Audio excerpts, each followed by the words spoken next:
Subscriber Paul Hudson asks, whatever happened to the Comancheep? In this video, let's find out.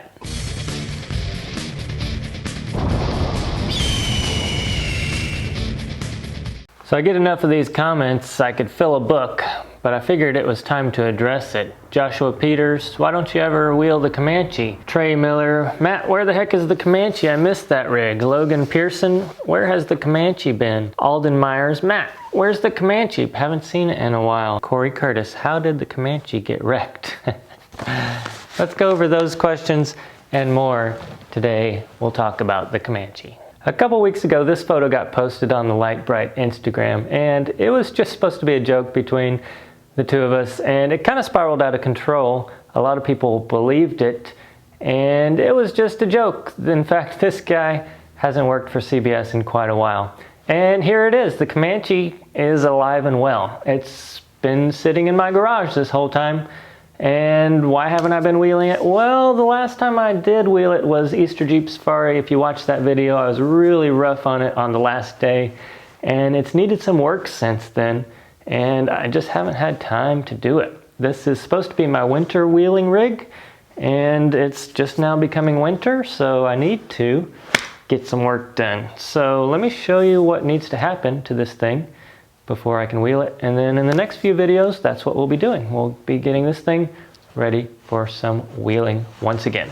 Problem number one. Wait for it, wait for it, wait. Oh man, look at that.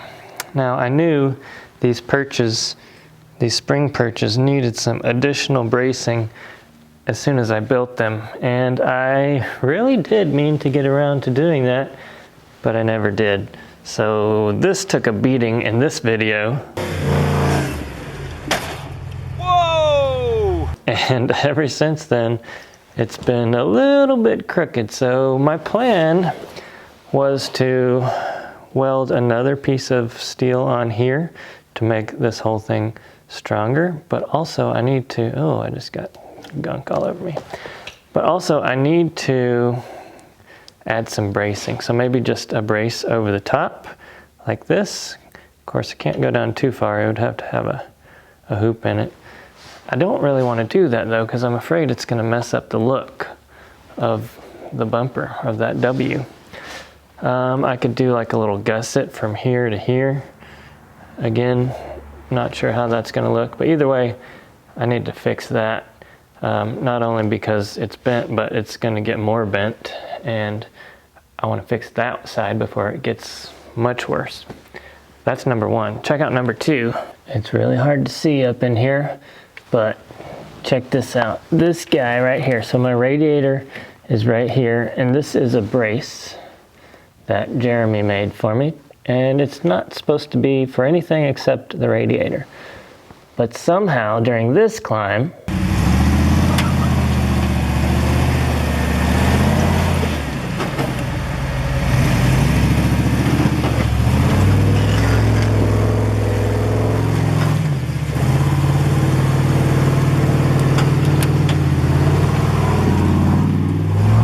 I managed to break the windshield, and this brace is now, you can see, I don't know, can you see that? It's shaped like a banana.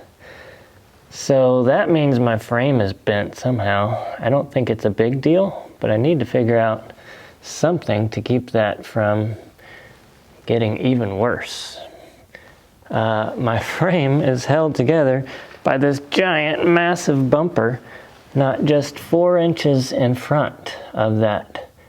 So how it managed to bend, I have no idea. I can't see anywhere that it's bent.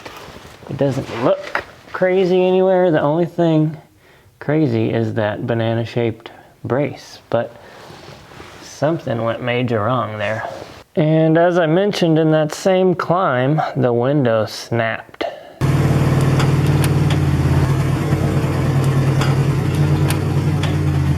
So should I wheel with the window like that, or should I have it replaced? It's not bad. It's kind of over here on the side. It went straight up. So I'm not so much worried about the window, but what I am worried about is why did the window crack. To me, that's telling me that there's some sort of flex in the frame or in the cage or somewhere that's causing things to not be happy on this Jeep. Of course, I was really going crazy with it. So there's that. I'm sure stock Jeeps wouldn't handle that, but this should be able to handle it. But for some reason, it cracked the windshield. So what's going on there? What do you guys think? I think that it probably wouldn't have happened if I had some sort of hoop going up here into the bumper. But I really like the look of the Jeep without being fully exo-caged like that. So what should I do there? What's your opinion?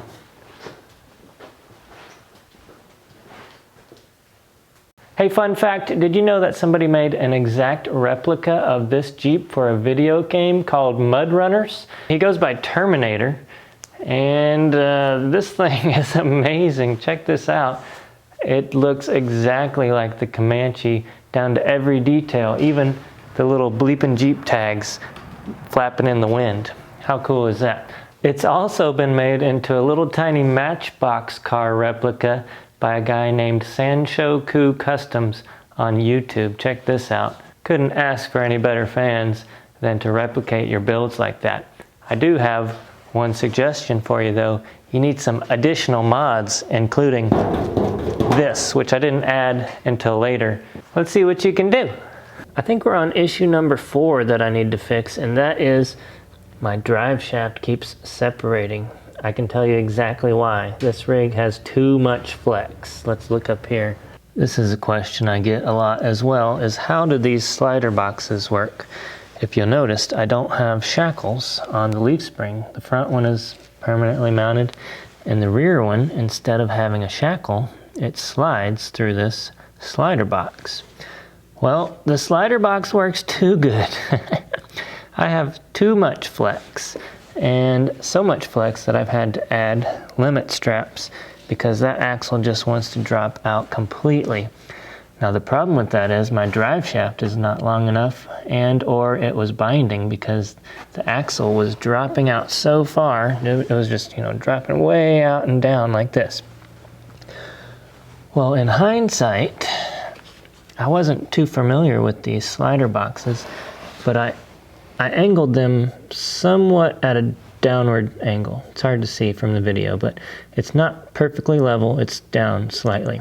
My thought was that would be great for flex. It would allow me to have more flex. Well, I didn't need more flex. I needed less flex.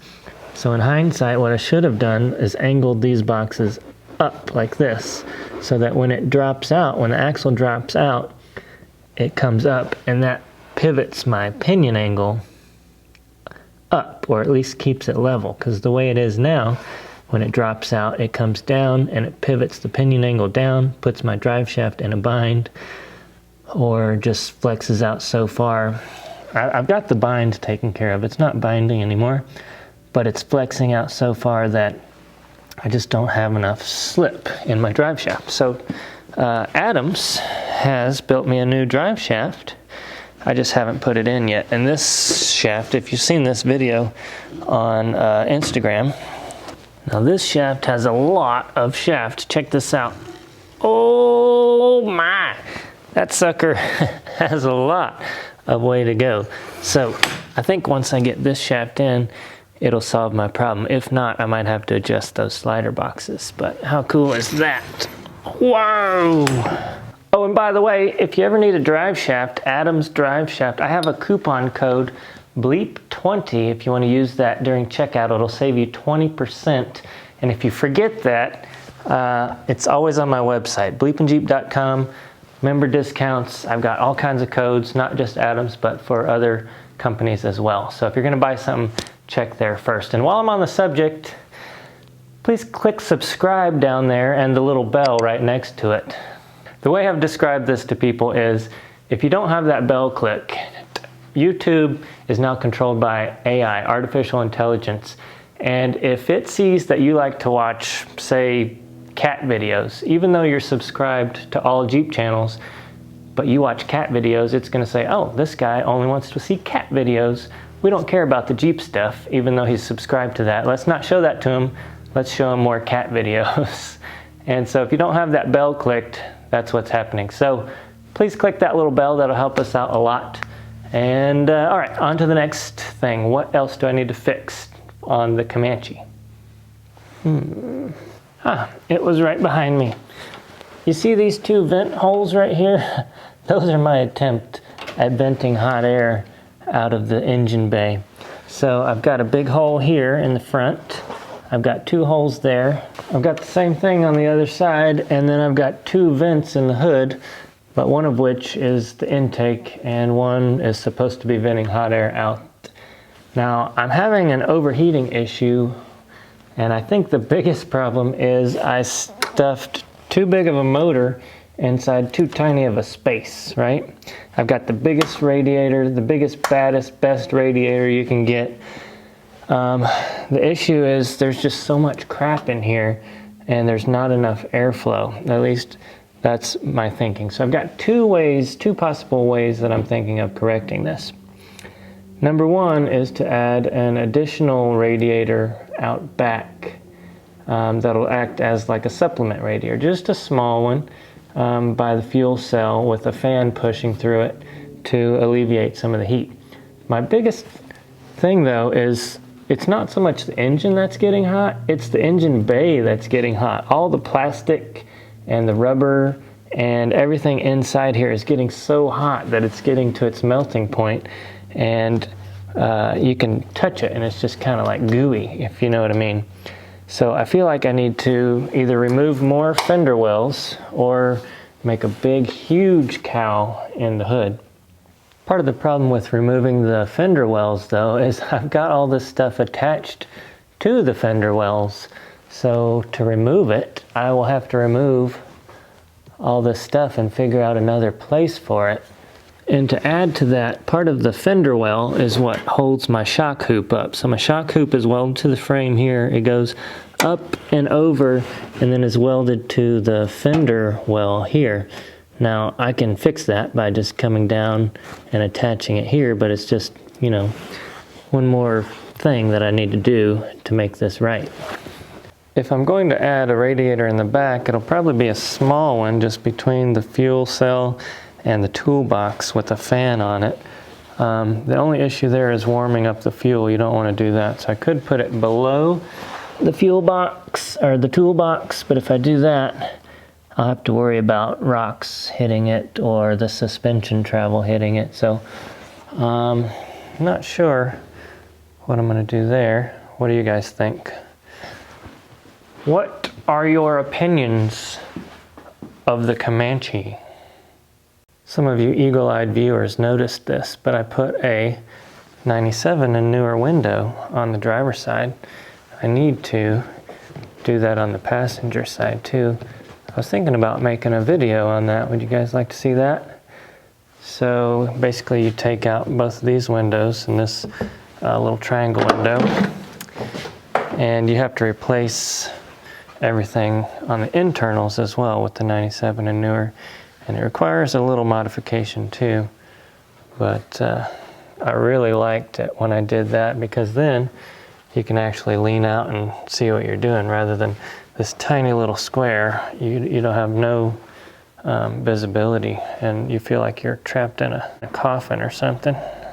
Another issue I've got is an exhaust leak, and I know it's coming from the headers. I really did not want to dig into that because the headers are literally within 1/4 of an inch of touching the frame. So if I have to pull the header, I'm pretty sure I have to pull the whole motor. But after looking in there, I noticed one of the bolts, you just might be able to make that out, but that bolt on the header is loose and the one next to it is completely missing. So hopefully, if I tighten that up and get a new bolt on the other one, hopefully that will fix my exhaust leak. If not, that's going to be a real booger down in there, because that is a jumbled mess, as you can see. Whew. Oh, and by the way, That radiator that I mentioned is a Novak. You can see it better from up here.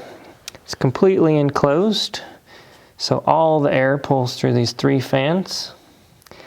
And yeah, it's the best one you can get, but the problem is on a Cherokee, the front is just so narrow. I mean, what is that, like 12 inches? It can only be 12 inches tall. So there's just not much to work with there. That's all the issues I can think of, but Michaela Ballard has a good question. She says, "Hey Matt, I was wondering which one do you like wheeling more, the Comancheep or the Scorpion Crawler? I don't know a whole lot, but from what I see, the Scorpion is more capable." That's a good question. So I love to wheel the Scorpion. You got to remember, the Scorpion, I took 1.5 years and built it right. I did it to be my own personal rig. I wanted to do something out of a Cherokee because that's what I started with. That's what I loved. And I built it for me specifically. Took my time. It took a lot of money as well. Whereas the Comanche, I built the Comanche in like 2 months. Technically a month and a half if you consider the time that I wasn't working on it. So the Comanche was built for a specific reason, and that was to get to Easter Jeep Safari in a new vehicle. I did it way too fast. I probably should have taken my time, slowed down. I think this thing is awesome. They both have their benefits. So the Scorpion Crawler is low and slow. It goes over everything that I want to, but it beats and bangs on the underbelly a lot. The Comanche here is much taller. It's got bigger tires. It has a different weight distribution. So the way I tell people is all the weight is up front on the Comanche. So that means if you can get the front up and over the obstacle, the rear is going to follow because there's just no weight back there. So if you can get the front up, it's easy to get the rear up. The problem is getting the front up. On the Scorpion, it's different. You got to get the front up, and then you got to get the rear up because the weight distribution is even. On the front of the Comanche, I have those brackets that hang down. So a lot of times you can't just come straight up to a rock and crawl it. You kind of have to hit it at an angle because of that. If I were to have gone with a 3-link or something like that, would have probably been better in hindsight, but if you followed the build, the reason I did that was because I was trying to use all the parts that I got off the CJ7 and make it a cheap as possible build. And in fact, I've got I'd say less than $15,000 in this Jeep here.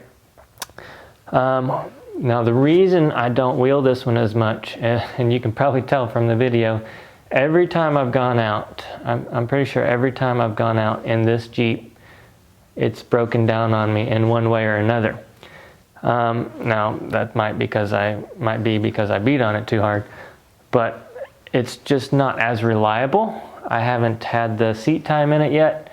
I haven't worked out all the bugs yet, and I probably should have, but I just haven't had the time. I've been doing, this and that, and it just needs some work. I need to put in some work this winter on it, get it fixed up, maybe work some of the bugs out. And then I'll probably like to drive this one even more because, well, it doesn't have an air conditioner. That's going to really suck in the summer. But it's got doors for the winter, so I can stay warm in the wintertime and not have to deal with the cold. It doesn't have a sound system. That's one thing I need to work on too. Anyway, that is my story, and I'm sticking to it. If you enjoyed the video, make sure to hit subscribe. Check out our Patreon. Become a YouTube member. There's lots of extra perks there. Website, we've got hats, t-shirts, and anything you can do to help support the channel, we really appreciate it. Leave a comment below if you have a question that we didn't answer or that I didn't answer in the video, and I'll try to get to it. We'll see you next time.